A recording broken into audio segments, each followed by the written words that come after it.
The first thing you need to do is get in touch with those negative feelings. If you're not even aware of them, you're not going to drop them.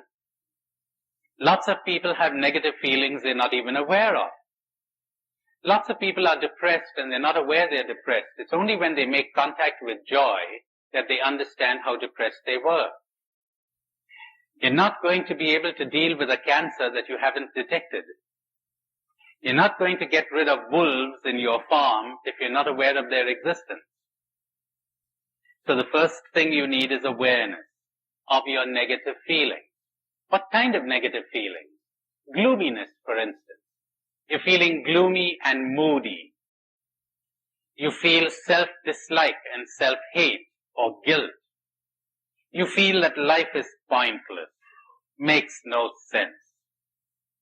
You've got hurt feelings. You're feeling nervous. You're feeling tense. Get in touch with those feelings first. Second step. This is a 4-step program. Understand that the feeling is in you. It's not in reality. Now that's such a self-evident thing. But do you think people know that? They don't, believe me. They've got PhDs. They're presidents of universities. They haven't understood this.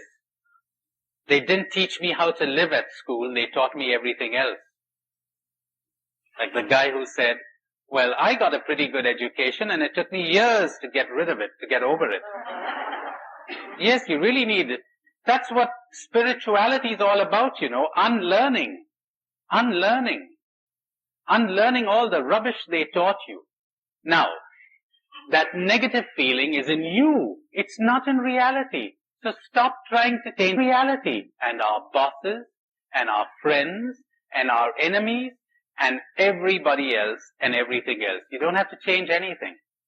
The negative feeling is in you. No person on earth has the power to make you unhappy. Want me to repeat that? It's very important. There is no event on earth that has the power to disturb you or to hurt you. No event, no condition, no situation, no person.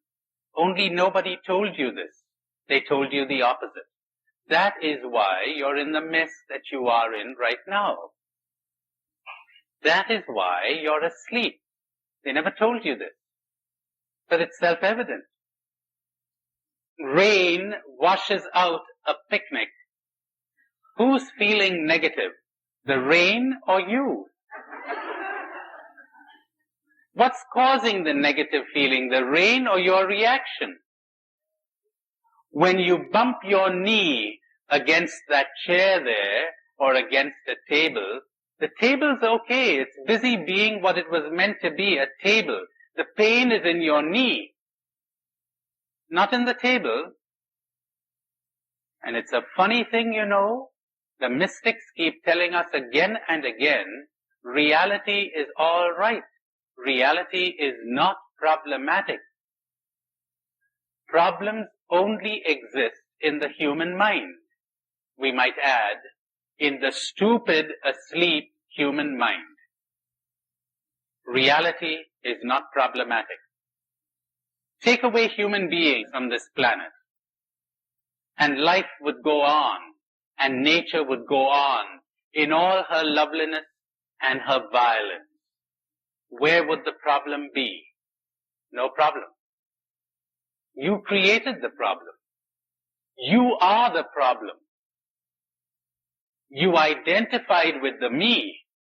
This is the problem. So, understand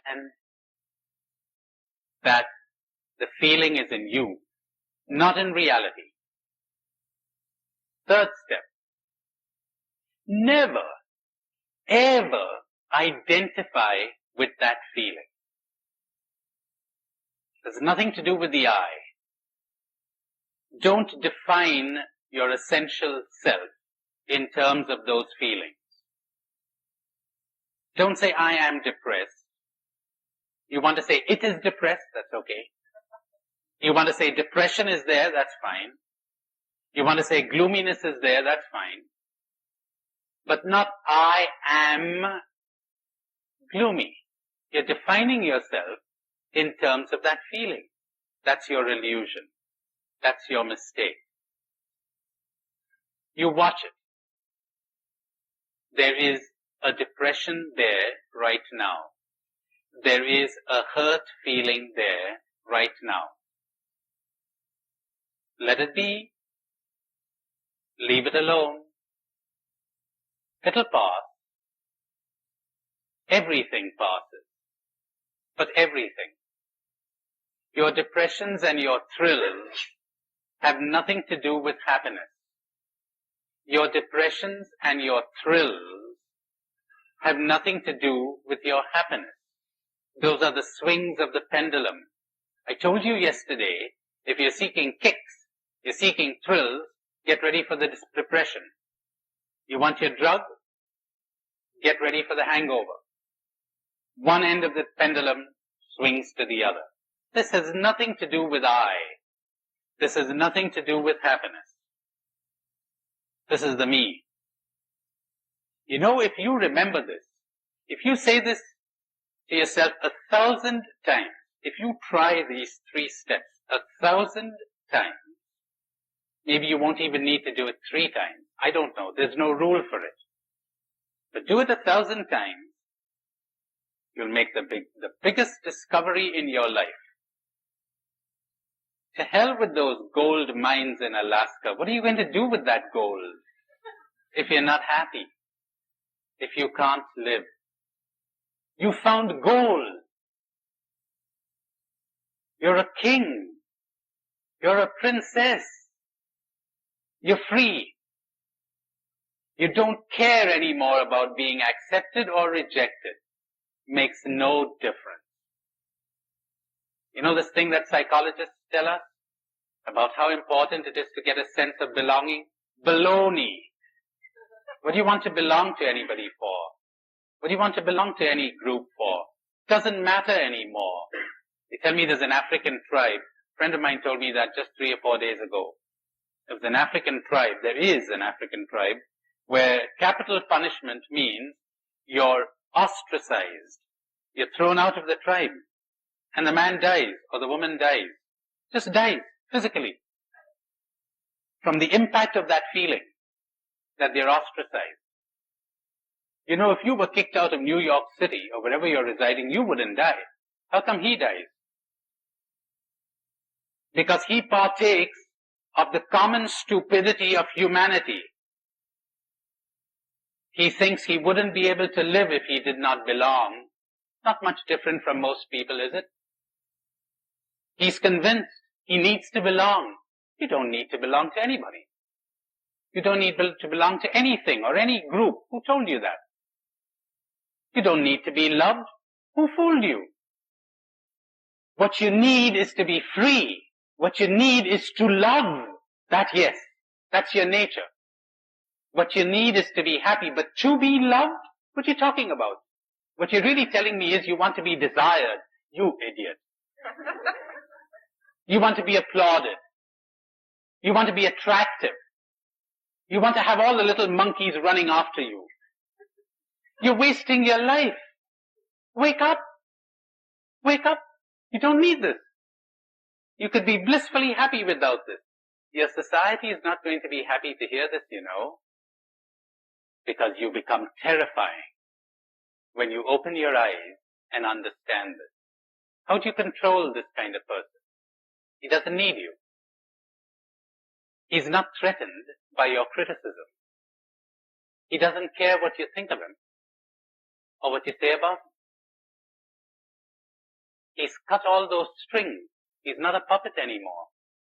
He's terrifying. We got to get rid of him.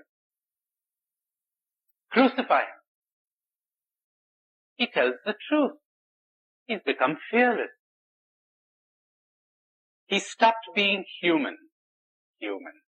Behold the human being, at last. Broke out of his slavery. Broke out of their prison.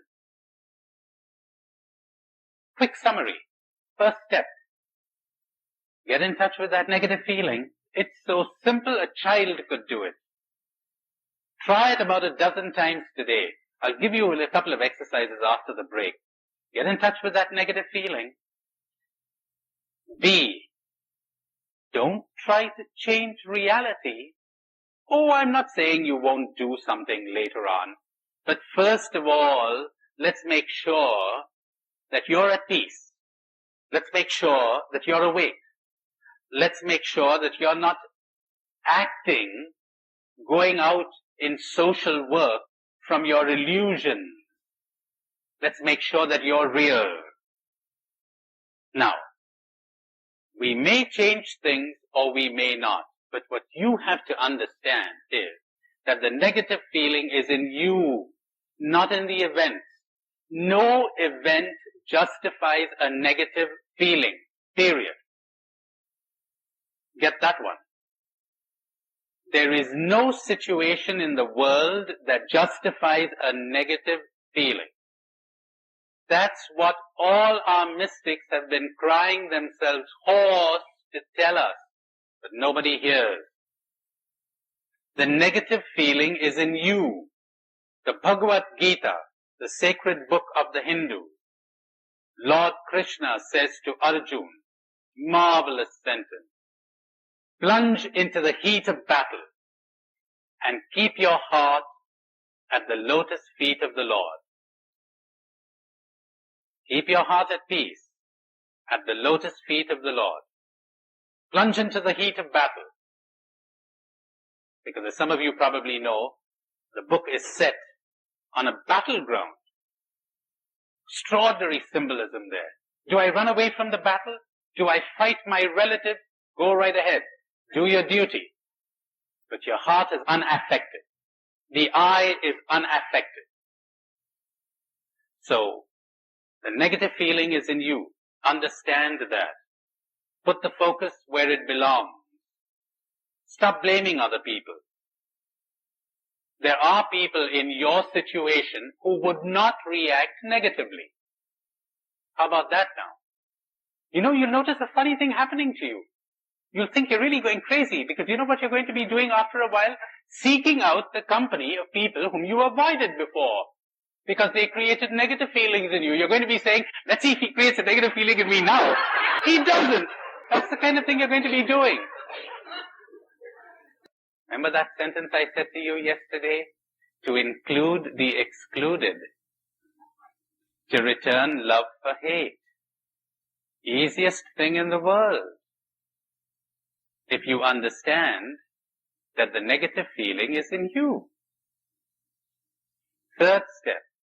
Don't ever identify with that feeling. That feeling isn't you. There's nothing to do with you. Later, we'll find out where it comes from. It's the result of your conditioning. It's humiliating to realize, perhaps, that you were trained to react that way. You were trained to react that way, for heaven's sake. All right, that'll do. Let's take a 20-minute break. That was a 4-point program, wasn't it? And I gave you only 3. I can see you're quite eager to get the 4th point. That's very encouraging for the speaker, you know.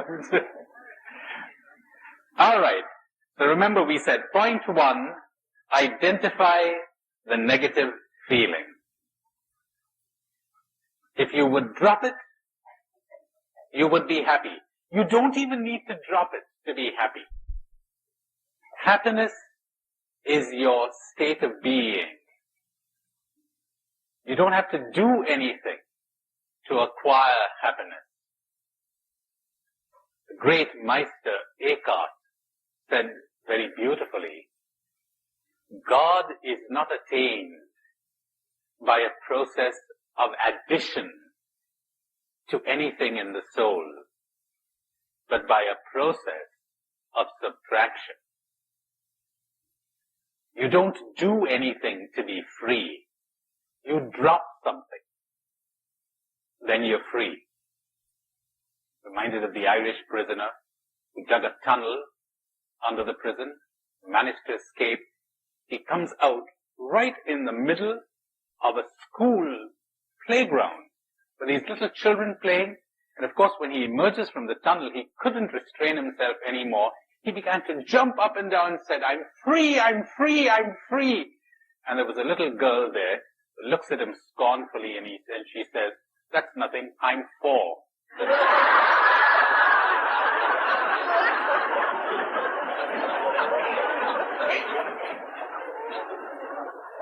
So you drop something. You drop your prison cage and you're free. You don't do anything. You drop your illusions and you're awake. You drop your attachments and you are love. You are sensitive. You are conscious. You're in touch with all of life. You drop your misconceptions, your negativities, and you have happiness. The other thing that you acquire isn't happiness at all. Those are thrills. That's your drug. And I'm sure it has occurred to some of you to think, wouldn't it be a dull life, no cravings and no thrills? Wouldn't that be dull? That's right, the addict always feels that life would be dull without the drug. When you taste it, you'll understand. So, step number 1, get in touch with those negative feelings, identify them. Step 2, understand that those feelings are in you, in the me, not in the external world, not in other people. Step 3, never identify the I with those feelings. Feelings come and go. Just as I am not my thoughts, I am not my body cells, I am not my clothes, I am not my name, I am not my profession, I am not these feelings. I am not depressed. Depression exists right now, there within me. I observe it. I watch it. And let it be. Stop trying to fix it. Let it be. It's all right. Someday you will understand it. And that's the 4th point. How about change? How about changing things? How about changing ourselves? Now there are many things you have to understand here. Or basically just one thing. But could be expressed in many ways. Imagine a patient goes to a doctor and tells the doctor what he is suffering from. And the doctor says, "Very well, I've understood your symptoms. You know what I'll do? I'll prescribe a medicine for your neighbor." And the patient replies, "Thank you very much, doctor. That makes me feel much better." Isn't that absurd? Isn't that absurd? That's what we're all doing. Repeatedly, people are doing this. The sleeper always feels that he'll feel much better if somebody else changes. You're suffering because you're asleep. And you think how wonderful life would be if somebody else changed. How wonderful life would be if my neighbor changed, my wife changed, my husband changed, my boss changed. There's that lovely Zen couplet written by one of the great masters. I sometimes make an exercise out of it, but we're not going to have time to do it here. When we have these longer courses of 8 or 9 days, then we can afford that kind of luxury. The man says, "If my grumbling wife were alive tonight, I would have enjoyed the sight of the moon. If my grumbling wife had been alive tonight, how I would have enjoyed the sight of the moon." We better not go too deep into that one. Well, we always want somebody else to change so that we will feel good. But has it ever struck you that if your wife changes or your husband changes, what does that do to you? You're just as vulnerable as before. You're just as idiotic as before. You're just as asleep as before. It's you who need to change. It's you who need to take the medicine. So, there's always the feeling of, I feel good because the world is right. Wrong. The world is right because I feel good. That's what all the mystics are saying.